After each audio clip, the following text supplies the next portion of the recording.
Suot ko yan kagabi, kahapon, papuntang taping.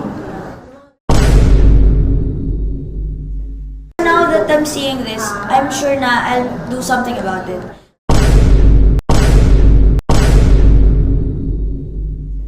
I hope na your family, your mom, your sister, or worse, if you have a daughter, your wife, diba parang, sana makita nila to at sana makita nila na ganyang klase ka ng tao.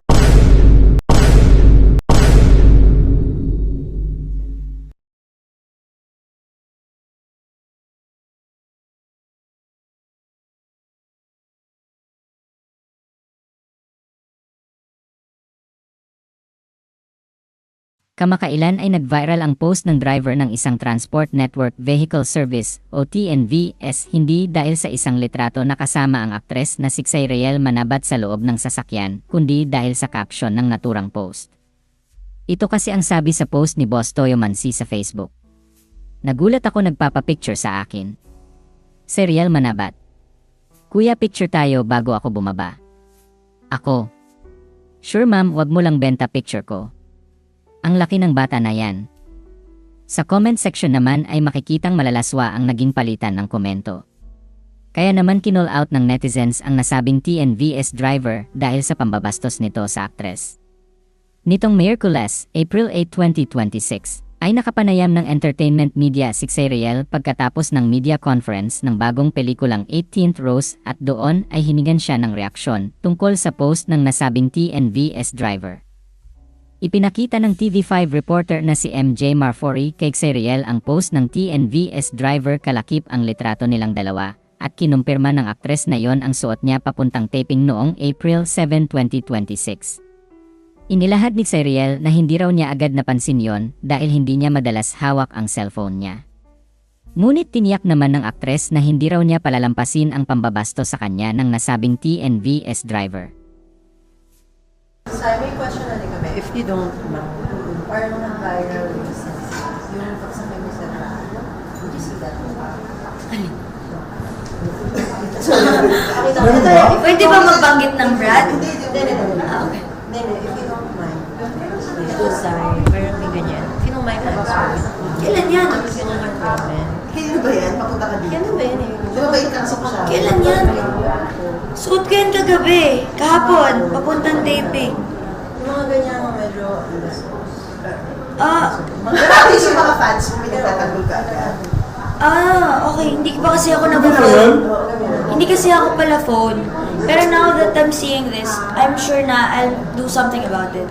Kasi even before naman ako bumalik sa showbiz, dyan din naman isa rason kung ba't ako umingay. Kasi I'm really vocal about protecting women, protecting me against any sexual assault or sexualizing women. Yun talaga yung advocacy ko. So now, seeing that, that's the first time na nakita ko yun. Pero Ibinahagi rin ng aktres na may isa raw siyang kaibigan na tumawag at nagpadala sa kanya ng litratong ipinost ng TNVS driver, pero hindi raw niya yon na-check dahil low bat siya noong panahong iyon. Kaya naman umaasa si Xairiel na aksyonan ng mga nasa likod ng ride-hailing app ang hindi katanggap-tanggap na asta ng isa sa mga driver nito. yan siguro yung tinatawag sa akin ni Easy kanina. Hindi kasi ako nagpo-phone, low-bat yung phone ko, so 1% yung phone ko. Pero tumatawag si Easy, tapos nagte-text siya, sabi niya, love, nag-text ako. Tapos may sinasend siyang picture, low-bat ako, hindi ko nakita.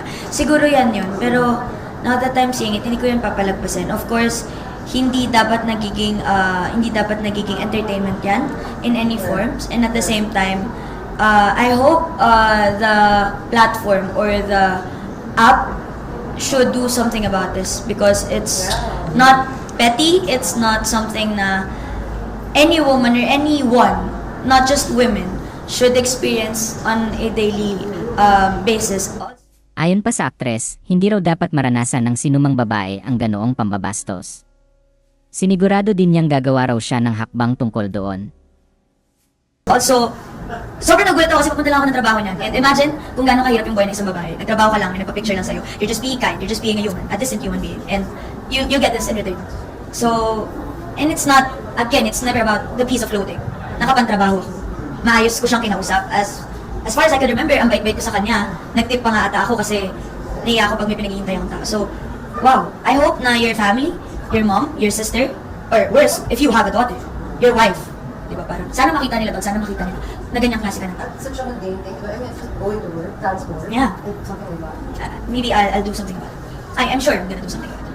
Be outspoken. Yes, I'm never scared naman to express my passion about protecting women, about protecting victims or voices in any gender, in any age. I'll be their voice and I'll use my platform wisely.